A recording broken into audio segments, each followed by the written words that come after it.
accessibility can be expensive. It can also be affordable. It can be simple. It can be complex. But you can always make improvements. Yep. Mhm. So now let's dive into the how. What does it really mean to design a game that's accessible? I see a smile on your face, Arabia. Yeah. Oh, that is complex. That is sort of like saying, how is it to live? How uh, can we yeah, make it like simple? how can we make it simple? So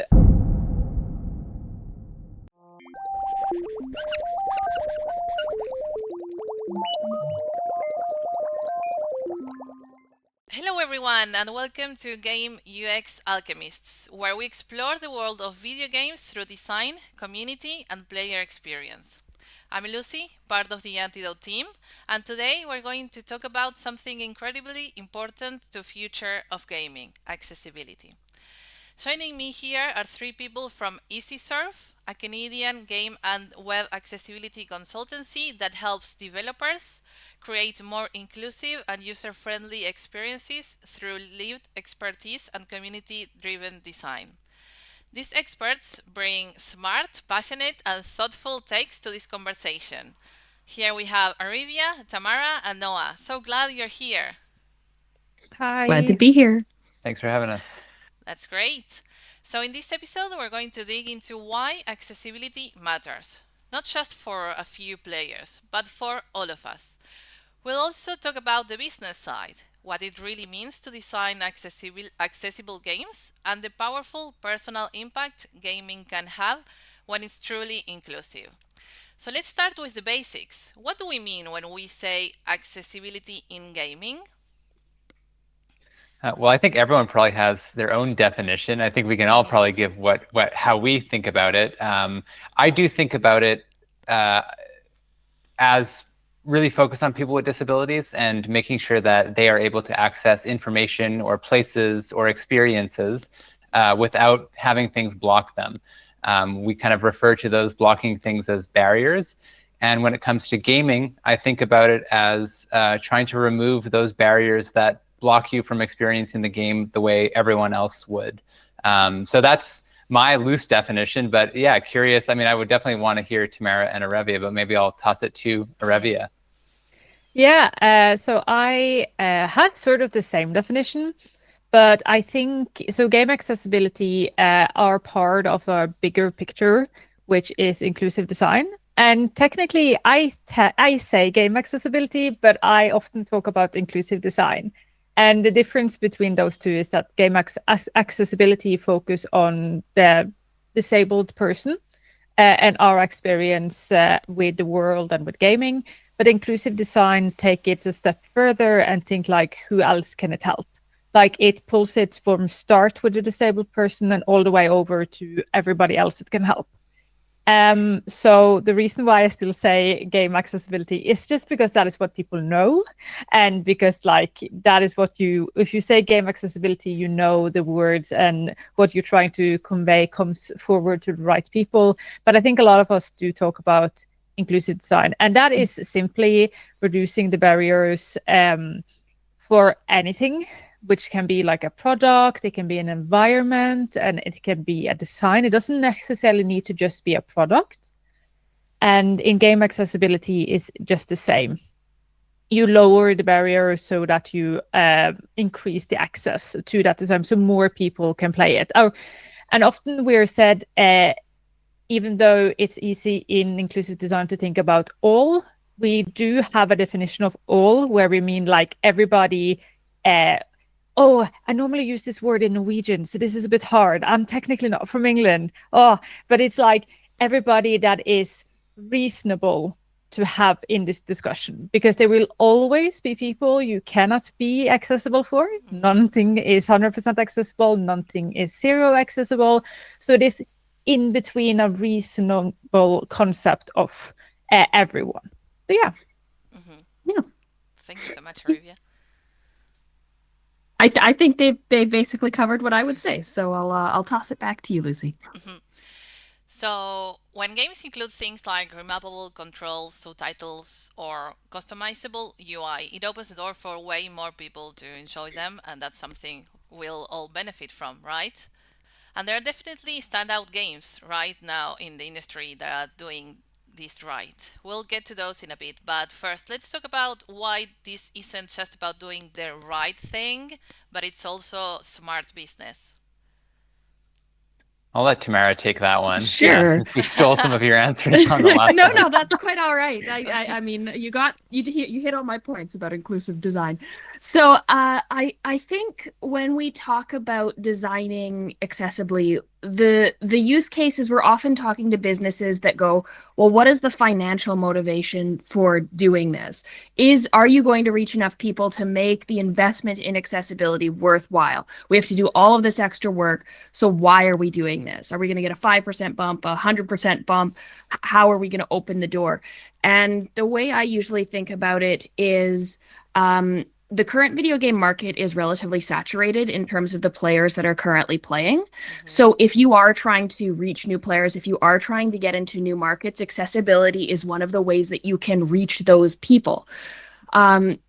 Disability is one of the largest minorities, and obviously we are not a monolith. Everyone's disability is different and is going to need different accommodations. But 1 in 8 people globally, I think it's almost 1 in 5 now, has a disability that would benefit from some modification. So there's a huge proportion of the population that, whether they choose to use accessibility options in their daily life or not, it could benefit them to have options available that would make their experience better gaming and would bring them into gaming who might not otherwise. I'll toss it to Noah and Arevia. Do you have anything? Yeah, I think I saw this is a famous study from Microsoft who tells us, or Microsoft uses this study, but it is a study done in the United States, and it's done by the government, I think it is, and a lot of other reputable institutions that gone together and did a study. And they did a study about how many people will actually benefit from accessibility if you make something accessible for somebody who has an upper limb difference. So in this case, it was talking about missing an arm. And they found out that in the States, there was around 24,000 people living without one of their arms. And if you added basic accessibility to everyday product, you of course helped those people, like the 24,000 people, but you also helped the, I think it was 8 million people that has like a limited disability. So limited disability is like a broken arm. But you also have 12 million that lives with a situational disability. So that is what, when we say you, due to your situation, cannot use your arms. So say like you want to pet your dog, or you are making food or something that makes it so that you can't use one of your arms. And what they found out in the end, or the study concluded with, was that if you help those 24,000 people that it has loss of an upper limb, you help in total 21 million people. This is like a number that is incredible. Like if you start with basic accessibility, and it isn't costly things you need to add, it's quite like basic things, it goes so far. It's, as Tamara says, it breaks into a new market. I don't think people even realize not only about like the typical gaming person, but all of a sudden you break into like the older generation, the younger generation. Like I always like to say when I do these like talks of mine, where we start needing all this accessibility and we will end needing all this accessibility, just some of us never goes away from it in the middle. We all will have need for accessibility around us. And when you start thinking about it like that, you see how incredible and scary amount of people you can actually get with just adding basic things. Yeah, and I want to add a personal story. So I've got a chronic pain condition that really affects my hands, and I can't do a lot of repetitive movements for more than a couple of minutes. So gaming has always been a big challenge for me. And some of the ways that I've looked at, adapting my method of gaming is by using either voice, and I'm experimenting a little bit with facial gestures, although that can cause issues for me as well, like facial and head movements. So because I my preferred way is voice. There actually are very few games that you can really play that are fun with voice. But one example would be Celeste, which wasn't really a game that was designed specifically to be played with voice, but it's a platformer game for anyone who doesn't know about it. And there's an option you can turn on, which is invincibility mode. So even if you fall, you don't die. But there aren't a whole bunch of complex controls, and they can be mapped to voice. So you can the jump button can just be, you can just say jump. And so like that's an example of a game that I discovered because it was playable with voice, and I bought it and I play it. It's fun. And I think it's an example of, there are a lot of people where very few games are playable for them.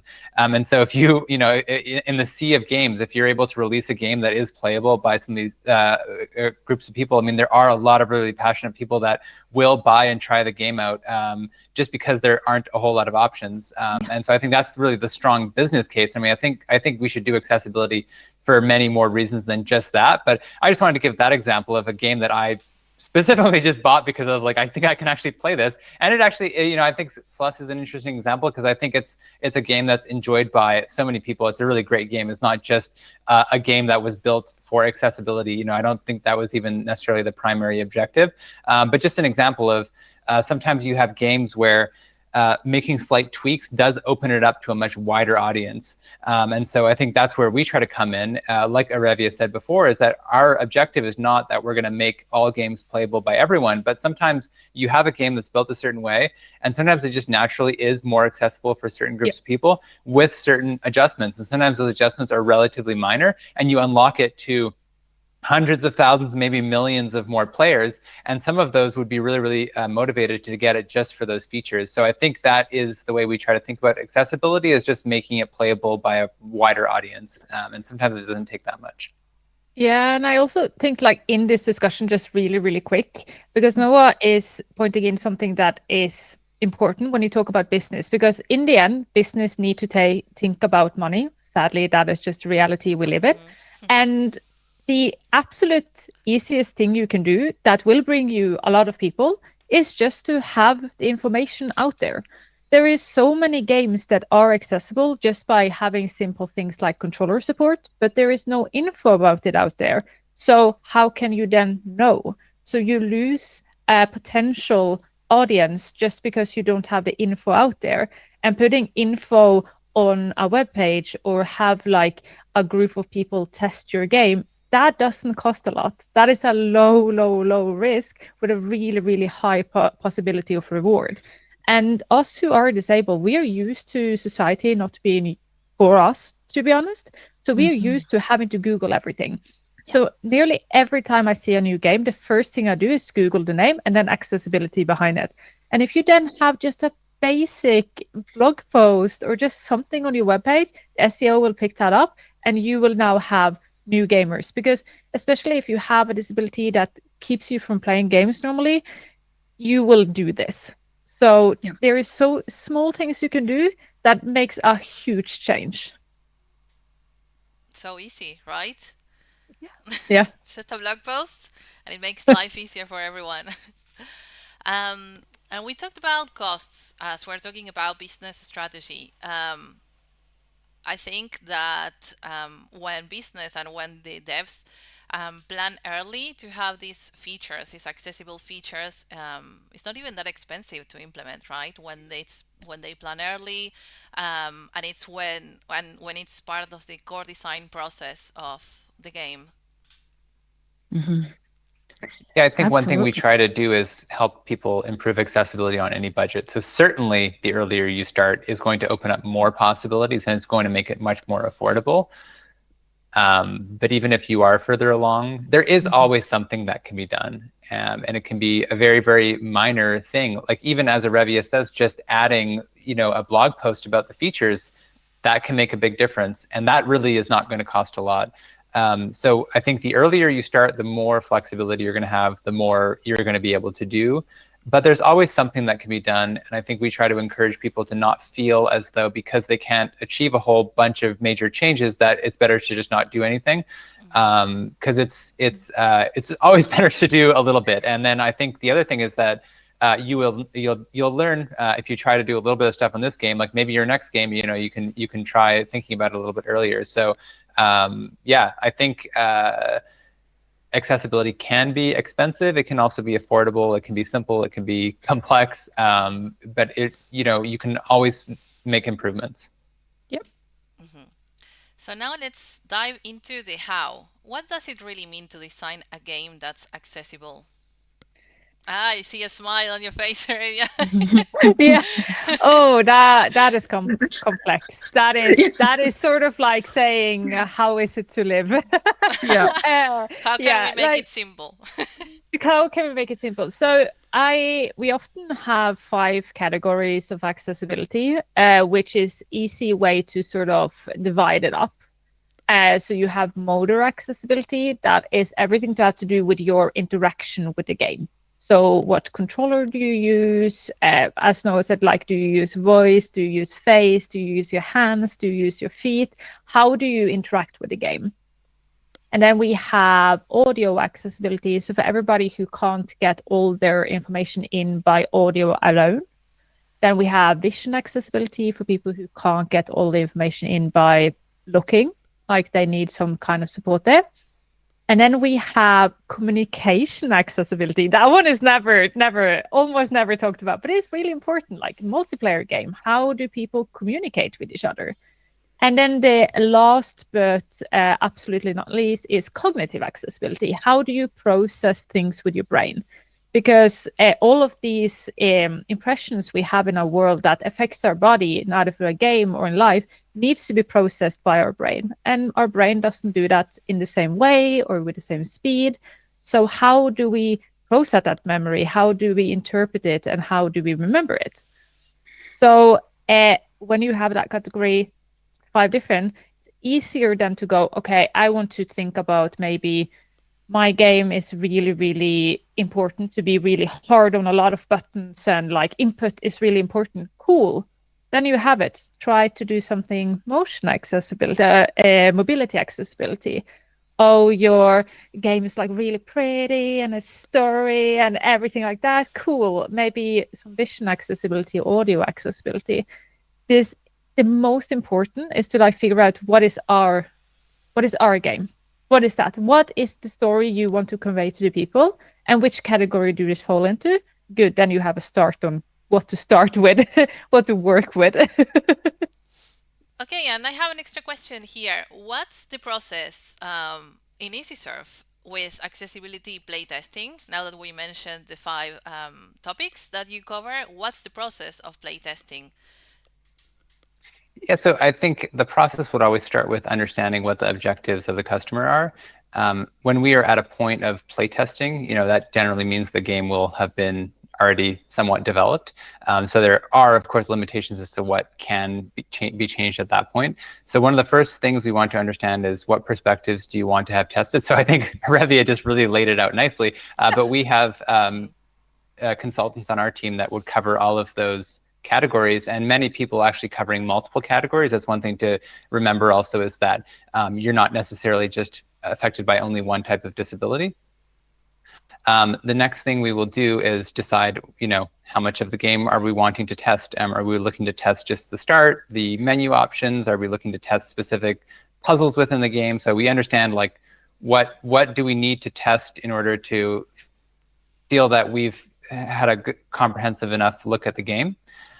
So we'll decide exactly what parts are going to be tested and with whom. And next thing is we really just play the game. So we might set up a session and I'll give instructions to a playtester, go through all of the menu options and then play for the first 20 minutes, and then we're going to jump to a different part. And players like Arevia or Tamara will play, as they always do, and trying to provide verbal feedback as they play along, which can sometimes be challenging. I've done it too. It's sometimes hard to focus on the game, but also be commenting on what problems you're encountering. But really here, we're trying to identify what are the barriers that are present, why. So, so what is the issue? Why is it an issue? And what can be done to remove this issue? So it could be something like, there is no speech to text. So I cannot read the instructions that are on the screen. And this is impacting me because if I can't see the instructions, I don't know what I need to do. And my recommendation here would be to have a text-to-speech function that reads out the text that is on the screen, something like that. So players go through, they play through the game as much as we've allotted, providing feedback. And then our team will go through all of the feedback, and we will pull out each individual issue. So each issue will get a number, and we're going to describe the issue, explain why it matters, explain what part of accessibility it's impacting, how severe is the impact, what did the tester recommend. And then we also have an accessibility game specialist on our team, and we use the Xbox accessibility guidelines as our framework.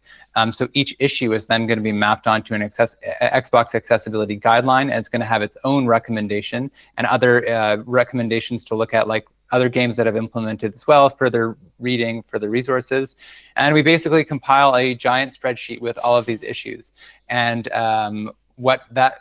so that's kind of the basis, and then a developer can look through it and they can categorize, like, hey, let's look at what are the most severe issues.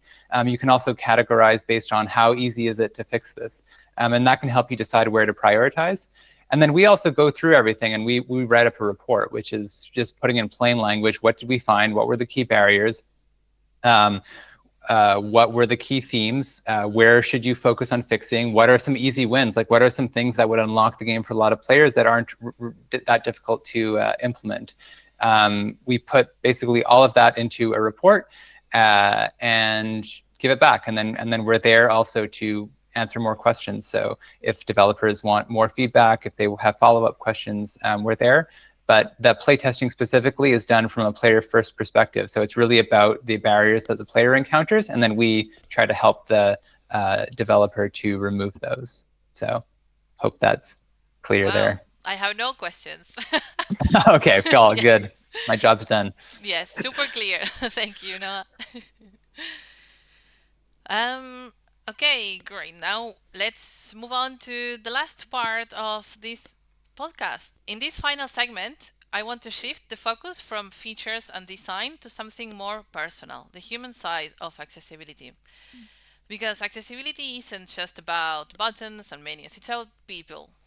It's about making sure that everyone has a seat at the table, a chance to play, and a chance to feel part of the world we all love, gaming. So I want to open this up for you, for each of you. What's the moment where accessibility in a game made a real difference in your life? I could go. I was playing Minecraft, and I had discovered a mod that all of a sudden, after, playing with my sister and playing with a whole bunch of folks on a community server, I went from being the observer and sitting next to somebody who was playing for me to actually being able to play myself, identifying blocks, being able to navigate, hearing what was going on, being able to fight and do everything on my own. And it just felt so unbelievably empowering to finally move from kind of the sidelines into the driver's seat and make my own decisions. Because that, as a blind person, as somebody who has complex disabilities, that's never been an option for me before. So frankly, I will play any game that exists that allows me to play. And I look for those, and they are so rare to come by, especially for folks in the blind, low vision community, that it was moving. I was almost in tears. I was so excited that was a possibility for me. What was the change that Minecraft has done that you could actually play? It wasn't Minecraft itself. It was a very generous, maybe it is partially Minecraft's benefit as well, is they allow a lot of modding. They allow mods, and they allow people to create modifications to their game. So external developers, people that just have a passion or want to dedicate their time, release all of these extra add-ons. So it was an extra audio add-on. It was extra verbal feedback add-on that essentially pulled from the F3 screen, and it would tell me what biome I'm in. It would tell me what block I'm facing. It would tell me if it was day or night. It would tell me where mobs are. I could lock onto things. So it very slightly changed the gameplay. And then all of a sudden it went from no, I can't to yes, I can. Amazing. It is actually a bit funny you saying it, because that is like the experience I also have. That was like the day I just realized, like I've had a lot of them going forward in my life, and like gaming has been such a big part of my life. But I have more what I would call mild disabilities. So I have cerebral palsy and arthritis and some cognitive problems that makes it so that I rarely face that I can't play a game at all. But I often have this ongoing battle with myself. How much energy am I allowed to use on this game to still be able to meet tomorrow? Because technically I can force my body to play for as long as I will, but that will have days, if not weeks, of consequences. So that is why like I need to always find a middle ground. And I remember I was playing Prince of Persia: The Lost Crown on my stream, and one of the developers behind Ubisoft that did accessibility came into my stream and was just like, hey, how do you like the game? How are you finding it? And we started talking. They were the developer that has mainly worked on the accessibility in the game. And I was sitting there, and all of a sudden I got like this shock in my body, and I started to cry, because I realized that out there was somebody whose job was to make me a gamer. And I couldn't explain it properly, but that game had everything cognitive you can think about, like how much damage should the enemy take, how much damage should you take, how hard, how easy, like everything. So you could just make it perfect for you. So I ended up making or writing this tweet, and I said, this is why accessibility in gaming matters. Today I felt just like a gamer, and just that, not a disabled gamer, not a chronically ill gamer, not a gamer with a brain injury. I was just a gamer. Ubisoft's cognitive accessibility in Prince of Persia: The Lost Crown is something I have never experienced before. For the first time, I was in control over how difficult things were to be in every setting. I cannot start to tell how important this is for gamers like me. For the first time, I was not an afterthought. I was just a gamer. And just saying that just still gives me chills, because I often feel like I am sort of a bit of a second-hand human, and it's hard to say, and it's hard words, but it is a reality for a lot of us. Yeah. And then to see a studio come here and go like, no, you're our selling point. We like you. You're first in line. I love this. Like, my job is to make you as happy as possible. It just, something in my life just clicked, and I started to understand how extremely important this job we do are, not only for me, but also for me when I was 4 years old struggling to gaming, also for my future 8-year-old when I am old and still want to game, and also for everybody who experience similarities as we do. So yeah. You gave me goosebumps. I should have answered first, because now you gave me a really tough one to follow up. The level is so high now. Yeah.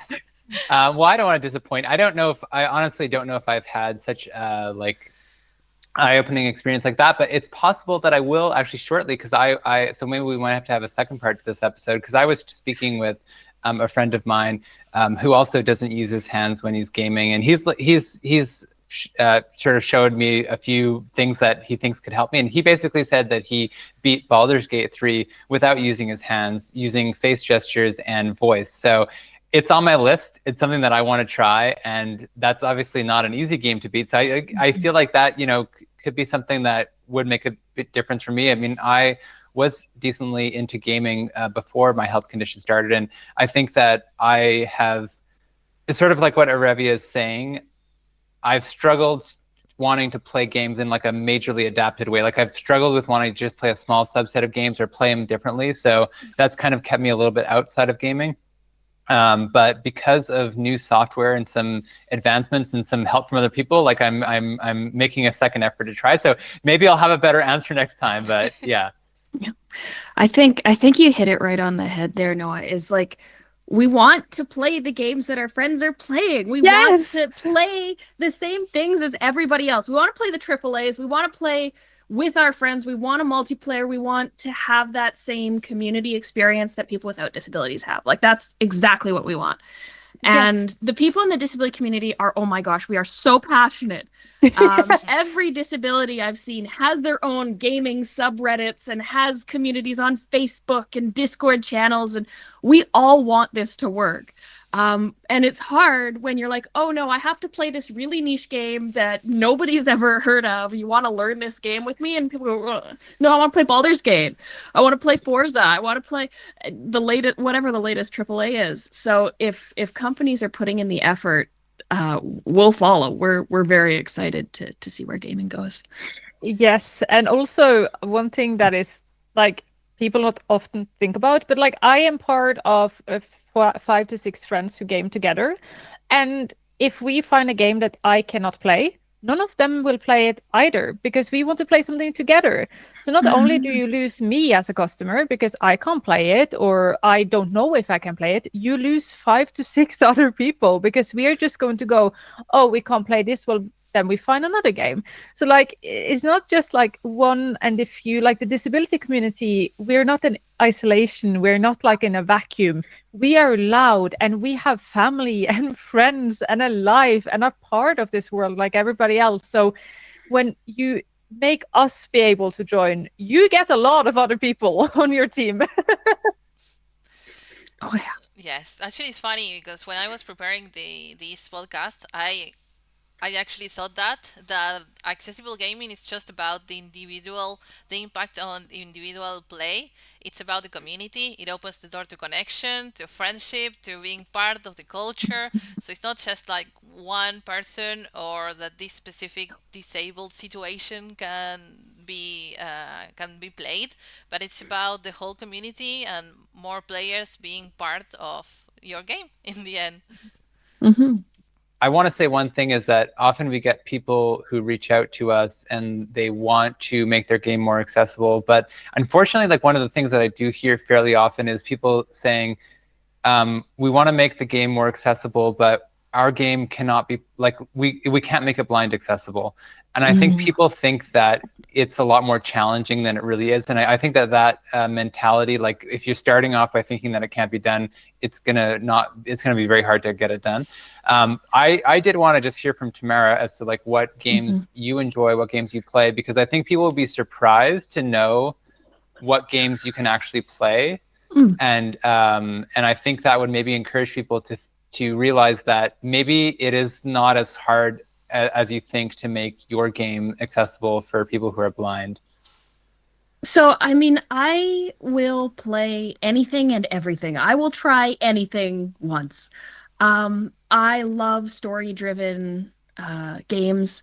I have, and the way I play right now is I control the game, but I have a sighted assistant right next to me to describe things, to help direct, to read things, to basically provide all of the visual context. So I'm still playing the game. I'm the one controlling it, unless things get really wild and like I can't control the camera angle and do my keybinds on the keyboard for fighting all at the same time. But 99% of the modifications I make when gaming is it OCR accessible? And that doesn't take a lot of effort to include in your game. Just OCR. I can use my own screen reader. You don't have to include one. I can just use my own. And can you just let me remap my keybind so I don't have to use the mouse? Can I control the camera angle with my keyboard? Can I do? But I have played Portal. I've played Stanley Parable. I've played Diablo. I've played Minecraft. I've played Abduction.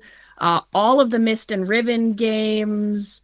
Oh my gosh, like everything. I've played so many things, and it's just a matter of that little bit of extra context. It wouldn't take much to make most games accessible to me. So I think assuming that you can't is is the wrong way to go about it. Like Noah said, it's very much you can. It's just you got to get creative to do it.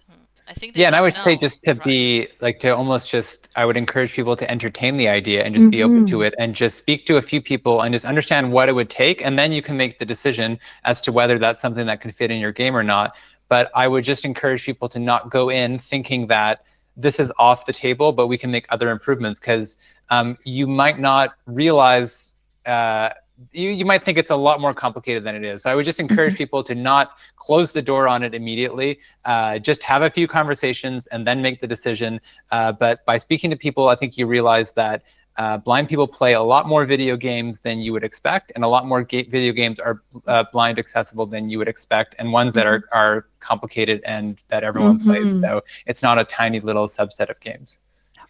And also by doing like so simple things as button remapping, not only do you help people and let people who are blind play a game, but it helps me who play games with my feet due to my arthritis. So like due to that, it's easier for me to then just have the standard so that every single game I play, jump is always on my right foot. So the buttons I have on the floor is almost always the same. So I love button remapping due to that. But it would also help somebody with cognitive needs where like learning and thinking about a new way of doing a game, every single game can be hard for them. So if they can just button remap to what they're used to, that would help them as well. So something so simple that is often part of the standard program where you make the game to button remap can help a plethora of people. Like it's not just one subset of the disability community. Often when you do add one thing, it helps so many of us. And Absolutely. one last thing I'll add, and I'm forgetting the exact story, so I might be getting this slightly inaccurate, but Ross Minor, who's also helped us out and has worked on many well-known games. I remember a video that he put out where I believe he was playing, and I might get the game wrong, it could be Spider-Man with his nephew. Ross is blind, and his nephew is not, but he was able to follow along as his nephew was playing and understand what was happening. So sometimes it's also not just about the player, but like, you know, parents might have kids, or you might have friends, or like there's just so many situations. And it was really nice to watch that video. And I'm sorry if I'm missing parts of it or if I'm making a mistake, but there was a video that was roughly the story. No, I have a question for you. I know you speak with clients, and what's the main, let's say, issue or concern or problem they have regarding accessibility in video games? I think the biggest challenge is they assume it's this mountain that has a finish line. And we're at the bottom of the hill. We're never going to make it to the top and have this mystical, perfectly accessible thing.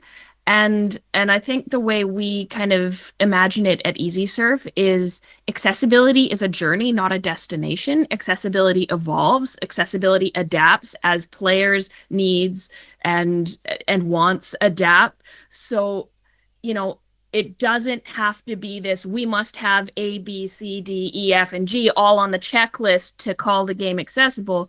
We just have to start having the conversation and doing small things. And then let the players talk to you. Hear from the people that are actually using your game, your product, your whatever it is, and then work with them to do the second iteration and the third and the fourth and the fifth. Yeah, I want to add one more thing in that. I think from my conversations, especially at a larger studio, like games are such a big team effort. And often what you'll see nowadays is you have a few strong advocates for accessibility within the studio, but not everyone is on the same page. And that can be difficult for a lot of reasons, because I think everyone does need to be on the same page. And so there's a lot of people who want to make improvements, but they also don't want to be the person who's, you know, maybe pushing back on certain things or trying to get everyone on the same side. It's not like sometimes it can be like a bit of an uncomfortable thing to bring up. So I think what can get in the way is just the fact that I think we're still early in the sense that not everyone is completely understanding the importance and all the things that we're saying. It's not just about convincing one person. It's really about convincing almost everyone at the studio that this needs to be done. And that's where challenges can come in, because you need contribution from everybody. And I think we're doing a lot to get there, but I think that is where things can become slow, is that you'll have conversations with people that really understand it and they understand exactly what we're saying, but not everyone is exactly on board with that at the moment. I feel that is what can make it more challenging than it probably needs to be. That's my perspective. Revia, you've also worked with lots of studios. What do you think gets in the way?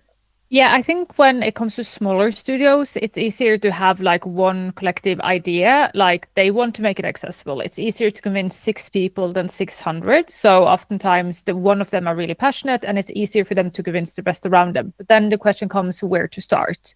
Where are we actually going to start? Because accessibility, it feels like, oh, we just do this. But then when you start like going at it, you figure out that this goes to this, goes to this, goes to this. And then it starts being that mountain. And I often say that, like we talked earlier about like the definition of accessibility, but you can also think about accessibility for like a way to make more people able to play the vision you had for your game. So you bring your idea of the game to more people. It has nothing necessarily to do with who can play it, but like how can I bring my idea of a game to more people? And so I often say to people, like, you just need to figure out what your game are about. That can also be really hard because a lot of people want to climb that mountain and they want to do it from day one. And often that isn't possible. And then you can be a bit like, oh, I felt I should have done more. I feel like I'm sort of disappointing someone by not adding all of these things. But if you are a small indie dev studio, that isn't possible. You can't be God of War or Ragnarok and have 75 accessibility settings when you are a team of 5 people. But what you can do is that you can decide to go for one thing, and that one thing you can be really good at. That doesn't need to be a lot. It can be, this time we're going to be really, really good at closed captioning. We're going to be really, really good at button remapping. Whatever it is, just one thing. And then you take that you have learned for this project onto the next project. And you build inside your studio a little library of accessibility, and build yourself these experiences. Because then after some time, you will figure out that, hey, we can actually do a lot. Now we have the experience. As you said, we start with the thought about this as something we want in the game from the day we start planning it. And as Tamara says, it's a journey then. Then it starts being part of, oh, we want to have this game about a boy who runs around in the woods. And we know this, so we make sure that the kid isn't wearing anything red. Because then we know from previous experience that then it can be hard for people who are colorblind. And so you start with this from like, before even you have done any coding, it's just still an idea. You start like forming your idea around accessibility. And it doesn't need to be, you do not need to build a mountain from day one. You can just do small itty bitty things. And quickly, I think it is important to understand that there is a big difference between AAA games and indie games. And I like myself tell these all the time that like, you can look at AAA, they are like a mountain. When they move, because it takes time. It takes time to convince the AAA to do something, because you need to go through all of these hoops. You need to go through all of these leaders and budget and everything. But when they move, they make changes to the industry. Like they make like ripples. It's like a mountain that is jumping. They make changes. Look at Ragnarok, look at Last of Us, look at the Xbox Adaptive Controller. They make history. But then you have the indie company, and they not necessarily have the possibility to do these big changes in industry-wise. What they have is that they are light as a butterfly. They can fly by just one tweet they saw once of somebody asking, hey, can you just add this because I can't do that in your game? And you can do that. You don't need to ask somebody for permission. You can just go into your own game, fix it up, and send out a new patch note. That's it. So there are powers. You don't need to be one or the other. One isn't better than the other. It's just different ways of looking at it. And in the end, it's just a journey, and everybody can participate in that journey, no matter big or small, lots of money, less money, and whatever you want. So, yeah. Do you think the industry is listening more now? Yes. Yes. Great. Yeah, definitely, definitely. Great. I don't even think there is like Tamara said earlier, like how important the mod community is, like modding community, because they are sort of have been the backbone of the history of game accessibility. Without them, we wouldn't have a lot of the extremely innovating things we have today. And these are often people next to people that are disabled themselves that sees how this impact their friends and family and then make something really, really cool. Those are people specifically who cannot play the game unless changes are made, and so I think that's the audience. So if you're maybe don't know how big and passionate these communities are, like they're right there. Also, just on social media, there's really passionate ones, but I think those are the most clear ones where it's like we cannot play the game unless changes are made. But there's all these people here that are wanting to play these games and are going through a lot of extra effort actually to be able to play your games. So I think there's couldn't be stronger evidence than those communities. Well, thank you so much for this very insightful conversation. I really appreciate your time to join us on Game UX Alchemist. Thank you so much, Noah, Arabia, and Tamara. I hope to have a second a second podcast, like you said, Noah. I'm down for that, and I hope to see you soon.